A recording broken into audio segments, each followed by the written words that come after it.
Hello, everyone. It's Yasmin Bellahlu, and welcome back to another episode of Hikayati, Can Heal's podcast series that features the stories of extremely inspiring Arab immigrants from across Canada. This week, our special guest is Suha Islaih. Suha is a Palestinian-Canadian immigrant and holds various computer science credentials at the undergraduate and graduate level.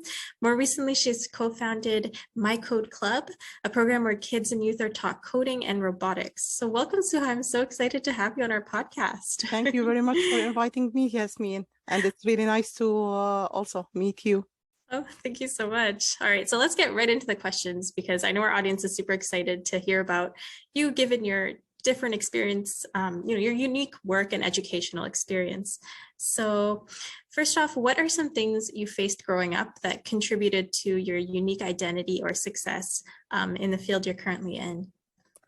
So, Yasmin, that maybe you don't know, I grew up in Saudi Arabia. I was born and all my childhood in Saudi Arabia. Okay. And as young as I used to use my imagination. I love to tell stories. Even I used to tell my siblings a bedtime story. It's just the story come to me immediately, and I told them part one. Okay, tomorrow we will continue to part two, and all the stories used to has to have a happy ending. Yeah. So my positive way of thinking, it guide me to think about things with a happy ending. And this way of thinking shaped my future in Palestine, in Jordan, in Saudi Arabia, and here in Canada. When I was young, I used to dream to be an architect. Really, nothing to do with computer science. But my total average or my grades in, we call it tawjihi, it didn't allow me to go to engineering field or architect. So I have to choose something else. I choose the computer science. At that time, this field was really, really new. I have no clue what is computer science. I never heard about coding or programming. Java, C, COBOL, BASIC. These names was really, really new. But still, I used my imagination. Okay, I will be this. I will discover this. I will invent this. It was challenging, but this is how I got in computer science. I fall in love with it. After I studied my 4 years, and this is how I got in the field of computer science. Wow, I love that. I love that you started with the fact that, in childhood, you were always you had stories that tell and you wanted that happy ending at the end. And I feel like that's such a positive mindset. And I think that really shapes a lot of successful people out there, right? Having that positive mindset, not letting small setbacks, like you mentioned, not maybe being able to become an architect, but obviously, being able to shift that mindset into something you also had some interest in and still, succeeding. So I really, really admire that. Awesome. Yeah, especially like in the real life, you say, I want to do this, I want to do that, but not everything will go the same way as you are planned. So you have to be flexible and change, be flexible to move to different way. Yeah. Adaptability. Awesome. Adaptability. I think that's totally this is the word that I was looking. No problem. No, flexible is awesome too. But I really admire that. I think that's something youth nowadays should probably come to learn, just because I guess a lot of us, as this might have been in your case at the time, but a lot of us feel like this is what we're aiming for. We get our hopes up for something, and it may not turn out that way, and it's life. So I totally maybe the one understand thing that. I regret during my childhood that I didn't write these stories. Wow, yeah, I know. I want to hear them. I hope that I wrote it somewhere. You need to find them for me. I need to read them. Thank you, Suha. So another question we have for you is, how do you remain culturally connected to your heritage and traditions as a Palestinian? So what message do you share with, would you share with, new Arab Canadians beginning their journey in Canada in terms of, staying connected with their heritage and traditions? So I will start like with my experience here in Canada. When we came, it was I think 2005.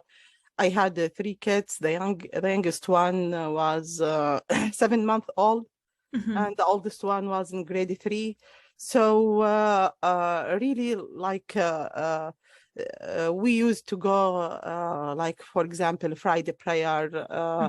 Not all, but to attend the Arabic culture events like Eid parties. Also, I don't know if you are maybe familiar with, in the summer there is all the time in weekend there is Arabic community gathering for maybe Palestinian or Egyptian or in parks. So we used to go there also. But I think the most important, like for me, it's keep speaking Arabic language at home. This is, I know some families here in Canada. I know them. When they come, they decided to speak English because as parents, they want to improve their Arabic language. They want to improve their English language. The result for this action that their kids lose their Arabic language. But it's really like for me, like at home here, when I speak to my kids, it's just Arabic. Some of time, of course, we put some words in English, but Arabic is the main language. So when we go and visit our family back home, all the kids, they know how to communicate. They still have some accents, but still they are good to communicate. So speaking the language at home is really important because outside your home, they will speak English. Like we keep our like my oldest boy, he loved like the Palestinian culture really in his blood.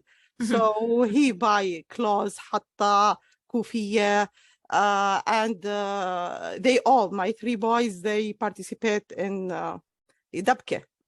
And they are in Zaytuna. So they perform with Zaytuna. All these things, it's really keep the connection strong. At the same time, they are still connected to the Canadian culture. And this way, our kids will be bridge between two culture, Canadian and Arabic culture. And our voice they can be the messenger to send our voice, our messages to other people in different culture. Also, it's really important to use the internet, social media. If I want to send any messages like a messenger, WhatsApp, to keep connected with back home. It's really important also to keep your culture. And of course, when your kids is young, like my kids, I send them to weekend school, to Arabic weekend school. So these things helped really a lot with staying connected, but at the same, not disconnected with the Canadian. So I really like appreciate that. I connect on some levels of what you were mentioning there. So I'm obviously, I was born in the States, but lived in Canada for most of my life, really. And of course, my parents, like you mentioned, they were strict about, Arabic at home, and, they would speak with us in Arabic. And I feel that now that I'm older, I am able to kind of connect with my family back home in the Algerian dialect. I'm Algerian. So I feel like it's, I would have missed out if it wasn't the case. So I'm definitely just grateful for that, and, everything like that. And I also relate on the fact that, your kids are almost like, your kids are kind of just like the bridging point, or they bridge, Canadian culture with your traditional Palestinian or Algerian culture. And it's, they're really sort of that missing link between exactly. And you are the and best. living like that is, yeah. Really, your generation is the best like messenger for us. Yeah. You know both culture now, and this is the advantage of knowing both culture. You know, like Yeah. my son, both of them, Ahmed and Yusuf, they used to work at the YMCA, and sometimes a new immigrant come, they want to register their kids, but their English is not like strong enough to make communication Yeah. with the office. So Mhm. they say, okay, who knows Arabic? Who can be translator for us? So proudly, okay, I know. Like, so they feel proud, and Yeah. it's really, really important to have this feeling. Yeah. Because this feeling will guide them to when they grow up, become like in 20th, like 18, 19, 20, 25, to do extra stuff to keep to make their language strong, Yeah. to keep to stay connected with their culture. They will do the effort by themselves. As a parent, I don't need to do anything. Wow. Yeah, and I totally appreciate that, and I'm really, thankful for parents like you as well as mine who have kind of been persistent about this and its importance, right? So yeah. And one more thing, as a migrant, especially like as a Mhm. parent, mom, or individual, it's really, really important to be open-minded Yeah. and to like accept others. Even Yeah. don't judge them. Do not. You don't need to judge anyone. Just be open-minded, respect other opinion, and still you can keep your culture, but this way you will be friendly with everyone, Canadian, non-Canadian, whatever culture, but with your open-minded. Mhm. Mhm. Yeah, I think that's super important too, being open-minded, whether or not you're still practicing your traditions, culture, religion, whatever it may be, still kind of being open-minded to whoever you're interacting with. And that creates a very diverse, just, blended community. And I think that's super important. So yeah, thank you so much for that, Suha. That was so No problem. insightful. Couldn't have said it better myself. So, all right. So next up, do you think that your intersectional identity, so you being a Muslim, Arab woman, has in any way negatively or positively, I'm not saying it's either way, affected your progression in the field of computer science? In 2010, I think, yeah, I applied to study the interactive multimedia at Sheridan. It was postgraduate certificate. So, but at that time, I just had maybe 4 years in Canada. So Okay. my English language wasn't really that much strong. And there is, of course, a lot of requirement I have to fulfill to get accepted in this field. One of the requirement, of course, to do exams in English, others to like send portfolio, and the portfolio need a lot of work. So almost I did everything, and the test I was really scared to do it. But each time I call them, is there another way? Can I do this instead of the test? They told me like what's his name? Not the name, the coordinator. Suha, just do the test and leave the rest for us. Suha, just do it. And they motivated me to even they make the process easy. And this stress that was on me, they I will say, like, I felt that they tell me, just do it, Suha, and we will if there is something we can like solve anything. Yeah. So what I think that being a Muslim, being Arabs, this being in minority, it helped Okay. me get accepted in this field. Yeah. And it's not accepted to study the program because I was in this field. But so it has the positive result for I got accepted even like the test. I feel maybe the most, there's reading, writing, listening, all this. I get the grade, but not in all of them. But however, as they told me, my portfolio was strong and you are female and we want to encourage more female to be in this field, you get accepted. And I graduated with high honor. And this also, this result, the professor there, they really were helpful. They understand that I'm a mom, I have 3 kids, I'm one of few females who are studying. We used to be around 30 students, maybe 5 female and the rest are male. Even the 5 female didn't continue to the end.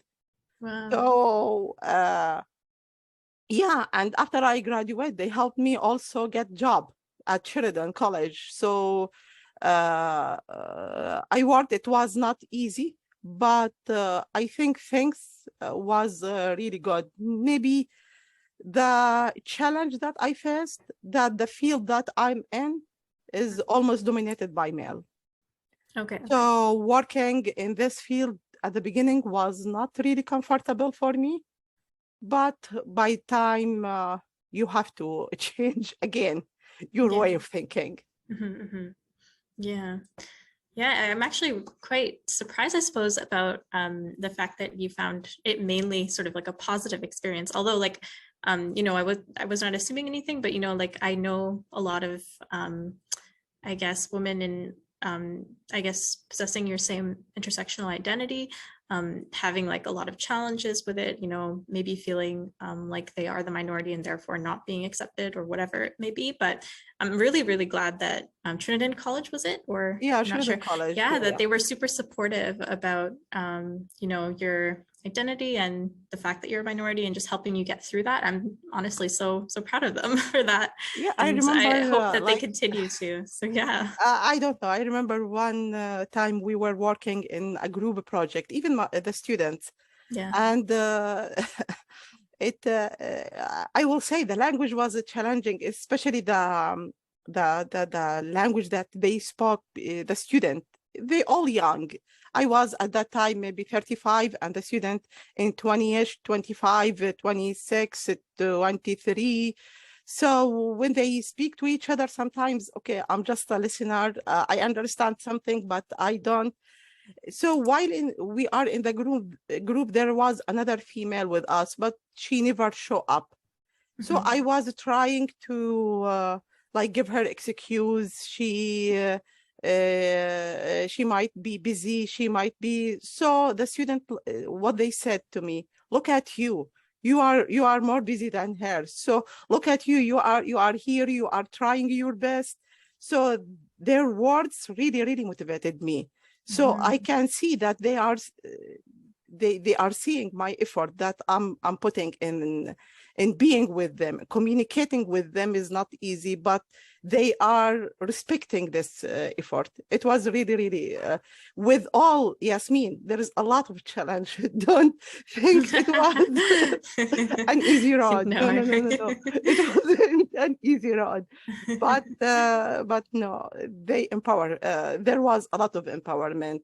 One things maybe I hear a lot about like Islamophobia and how is like sometimes you get offended or but really in my life I don't like to put this that this person did this because I'm a Muslim, this one because I'm wearing hijab. I don't like to.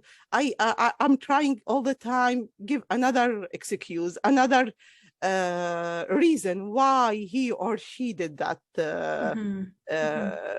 for me or with yeah. So, and I think this way of thinking helped me a lot through my way in Canada.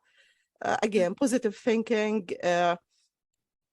Like an example for, I was driving my car that day and there was a car in front of me and driving very slowly. The speed was 70 and I think the car was in 50, 55 and I was frustrated. Oh my God, I want to see who's driving this car. So I pass him and we stopped next to each other at a red light. And he was a very old man. So I felt really shame why I didn't give him excuse from the beginning. why I should go to this way, be angry, be frustrated, instead of giving an excuse. So these things in your daily life, we should all the time try to, when we give others an excuse and a good excuse, you will be calm, you will calm down yourself, and you will be able to move on in your life. Yeah, I really like that perspective, sort of giving the benefit of the doubt. And I think, yeah, you're right. Living that way is definitely, it, provides you peace of mind. It doesn't let you dwell on those things that are unnecessary. You don't need and you don't, anger. Yeah, you don't also create barriers for yourself. So if you say, for example, they did this to me because I was covering up or whatever it may be, then you kind of, you assume that in the next, and next event this happens, whatever happens, your veil will be a problem, right? So it'll kind of just give you this mental block. And I don't think that's a way of being like productive in society. And I totally agree with that. And I'm super appreciative that you mentioned that. It's awesome, awesome advice. All right, Suha, thank you so much for this amazing discussion.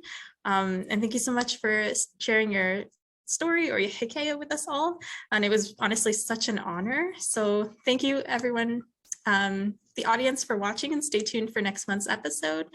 Be the first to know when it's released by following us on our social media platforms and turn on your notifications. So bye for now, everyone. Thank you very much, Yasmin. Thank you. Bye. Thank you. Bye-bye. Bye.